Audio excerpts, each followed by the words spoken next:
Lincoln.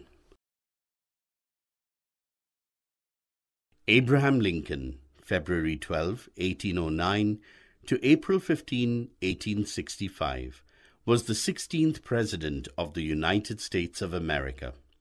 He served as President from March 4, 1861 until April 15, 1865. He was re-elected in 1864. Abraham Lincoln was born in a log cabin near Hodgenville, Kentucky. He had very little formal schooling and was mostly self-educated. He eventually became a lawyer and a Republican politician. He earned the nickname Honest Abe. Lincoln married Mary Todd in 1842. They had 4 sons, but only one, Robert, survived childhood. The country was having problems regarding the practice of slavery. The white men owned large farms in the southern states. Blacks were brought from Africa to work on these farms. They were kept as slaves. The people of northern states were against this practice of slavery and wanted to abolish it. The Constitution of America is based on the equality of man.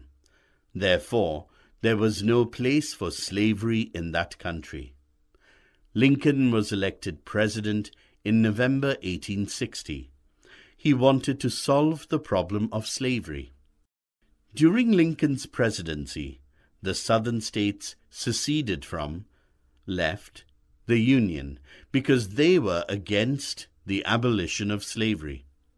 On the other hand, Lincoln and the northern states were against slavery. 6 weeks after becoming president, the Civil War began. This put the unity of the country in danger.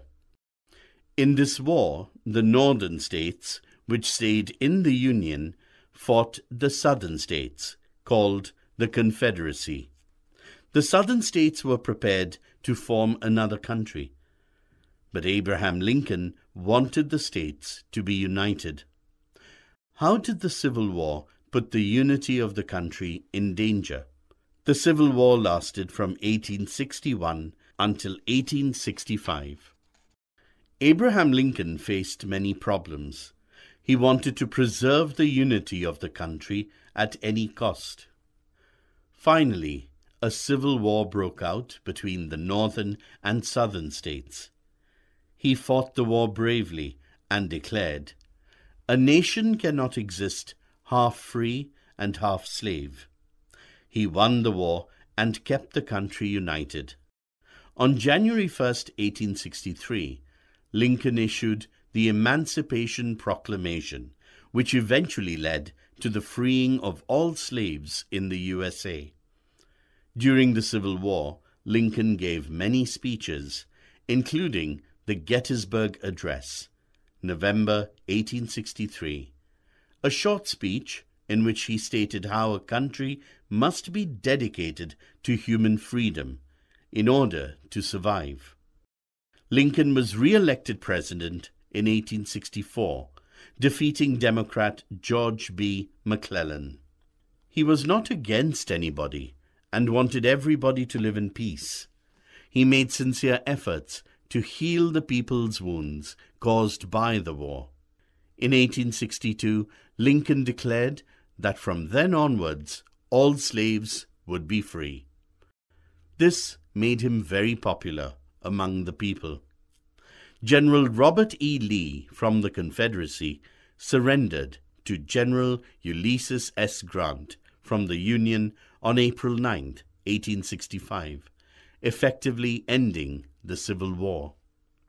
President Lincoln was shot on April 14, 1865, by John Wilkes Booth, an actor, at Ford's Theatre in Washington, D.C. Lincoln had been watching a play there. Lincoln died the next morning. He was the first U.S. president ever assassinated. Abraham Lincoln's letter to his son's teacher. My son starts school today. It is all going to be strange and new to him for a while. and I wish you would treat him gently. It is an adventure that might take him across continents. All adventures that probably include wars, tragedy, and sorrow. To live this life will require faith, love, and courage. So, dear teacher, will you please take him by his hand and teach him things he will have to know? Teaching him, but gently, if you can teach him that for every enemy there is a friend. He will have to know that all men are not just, that all men are not true. But teach him also that for every villain there is a hero, that for every crooked politician there is a dedicated leader. Teach him, if you can, that 10 cents earned is of far more value than a dollar found. In school, teacher, it is far more honorable to fail than to cheat. Teach him to learn how to gracefully lose and enjoy winning when he does win.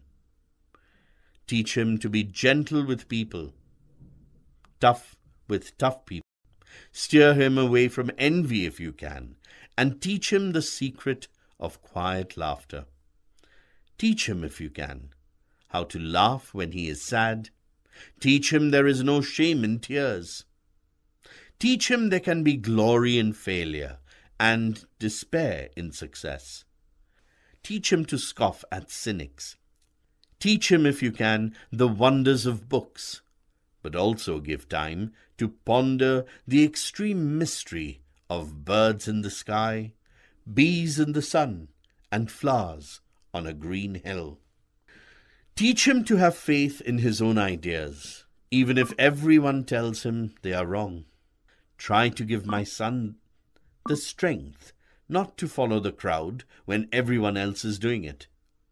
Teach him to listen to everyone, but teach him also to filter all that he hears on a screen of truth and take only the good that comes through. Teach him to sell his talents and brains to the highest bidder, but never to put a price tag on his heart and soul. Let him have the courage to be impatient. Let him have the patience to be brave. Teach him to have sublime faith in himself, because then he will always have sublime faith in mankind, in God. This is the order, teacher, but see what best you can do. He is such a nice little boy, and he is my son.